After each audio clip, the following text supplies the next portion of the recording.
আচ্ছা, এবার আরেকটি অঙ্ক আমাদের লাভ ক্ষতি নিয়ে, যে একজন দোকানদার 12% লাভে একটি জিনিস 56 টাকায় বিক্রি করে।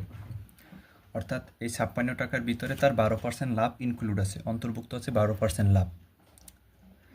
টাকায় বিক্রি করলে জিনিসটির ক্রয় মূল্য কত? যে আমি একটা জিনিস 12% লাভে 56 টাকা বিক্রি করি, তাহলে ওই জিনিসটার ক্রয় মূল্য কত টাকা ছিল আমার? আচ্ছা, সমাধান। তাহলে পার্সেন্টেজ যেহেতু আছে আমরা 100 ধরে করব, যে ক্রয় মূল্য 100 টাকা হলে 12% লাভে বিক্রয় মূল্য 100 যোগ 12 সমান 112 টাকা। লাভ হলে সবসময় 100-র সাথে যোগ হয়, ক্ষতি হলে 100 দিয়ে মাইনাস হয়। যে ক্রয় মূল্য 100 টাকা হলে 12% লাভে বিক্রয় মূল্য 100 যোগ 12 112 টাকা। এবার আমার অঙ্কে কী চাইছে? ক্রয় মূল্য। অঙ্কে যেটা চাইবে পাটিগণিত ওইটা যে হাতের ডান সাইডে, তাহলে হাতের ডান সাইডে, তাহলে আমার কী লিখতে হবে? আগে লিখতে হবে বিক্রয় মূল্য। যে বিক্রয় মূল্য 112 টাকা হলে ক্রয় মূল্য 100 টাকা, বিক্রয় মূল্য 1 টাকা হলে ক্রয় মূল্য কত?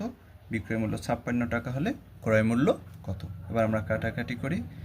56 একে 56, 56 দিয়ে 112 কাটলে হয় 2, আবার 2 একে 2, 50 দ্বিগুণে 100। তার মানে আমার ক্রয় মূল্য কত টাকা ছিল?